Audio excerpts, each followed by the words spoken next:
Today I'm doing leche flan, but there's a twist kasi first time kong gagawa nito na ang ginagamit kong condensed milk is an Ube Condensada.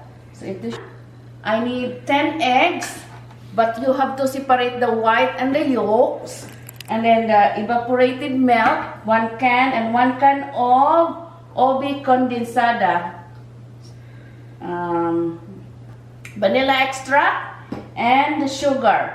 So what I did, siniparate ko na yung white at saka yellow. This is 8 egg yolks, and then this is the white. This is how I do separate the white and the egg yolk. So this is 9, and then this is 10.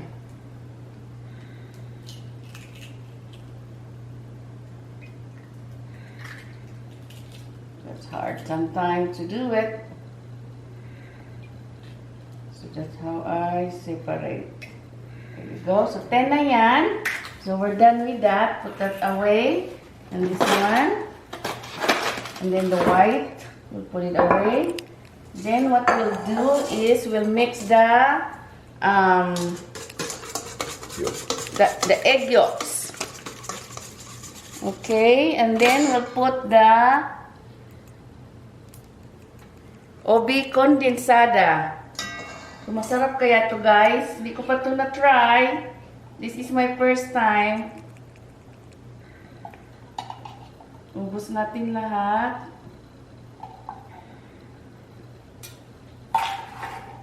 And then yung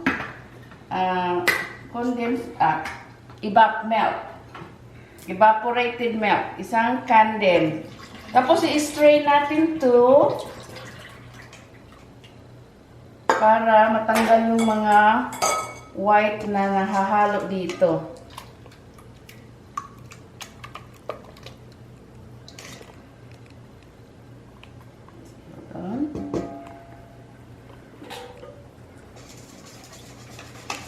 Just mix it. Simple lang to and easy. And then the vanilla extract. Just maybe a drop. 2 drops. Okay. Para lang may flavor. Mix, mix, mix. Okay. And then yung lanera, meron akong 4 dito. May extra kung kailangan ko pa. So tingnan nyo guys, meron akong maliit na cute-cute. I love things that are so small and cute. So meron ako dito. Pwede ko ito gagamitin. So, ang gagawin ko is maglalagay ako ng 2 tablespoons of white sugar. Ito yung gagawin nating caramel. So, dapat ang gawin natin dito,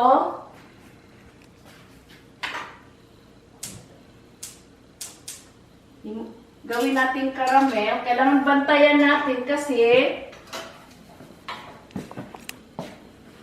caramel, it's so bright. We'll see if I can get a light. No, still the same that. Okay. So, kailangan bantayan kasi masunog yung sugar nyo, yung caramel. So, ito na yung ito yung 3 na ginawa ko na kanina. So, ito yung pang-4.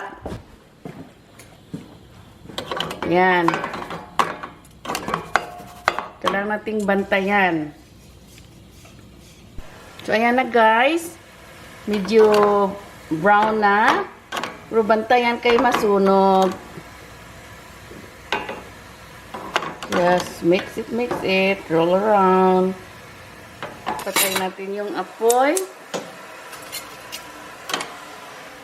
4 na yung lanera natin na may caramel. Do is we will strain the mix, the egg yolk, the condensed milk, and then the vanilla and the evaporated milk.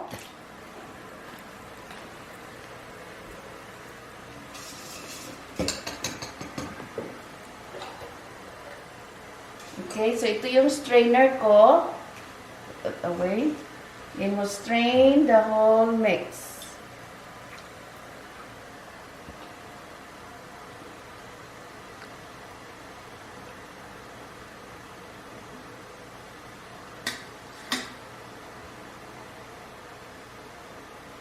Masarap kaya to? And then, we'll put it in the mold. Mold ang ating mix. Just takpan natin ng foil. So you can have to put now the mix. I'll just do like this. I'm afraid I will spill all of them. So I'll put maybe half of the lanera. One. Okay.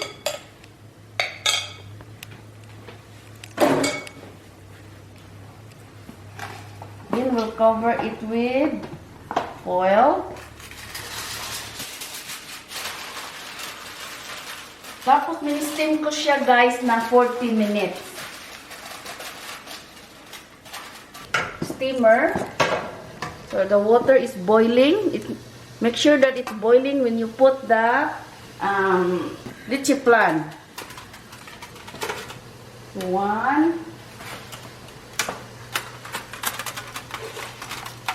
Two. Lagyan natin yung pangalawa. Mainit siya, te.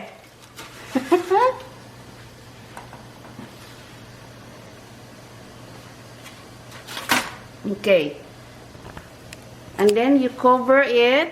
And then I usually put a towel on top of the steamer. We have to wait for 40 minutes, the steam.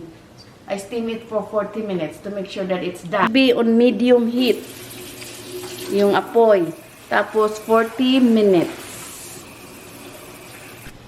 So guys, it's already 40 minutes. So and it's done here. Ube leche flan. First, so here you go. So palamigin natin, tapos lalagay ko sa ref. So guys, ito na siya. Tinanggal ko na sa steamer. So tanggalin natin yung foil para ilagay natin sa ref. Tapos palitan ko ng panibagong foil kasi yung dalawa na basa. So tingnan natin. Put it in the fridge. There you go. You get the caramel. That's good. There you go. Good. Good. Very good, huh? Very good. The ube. Oh.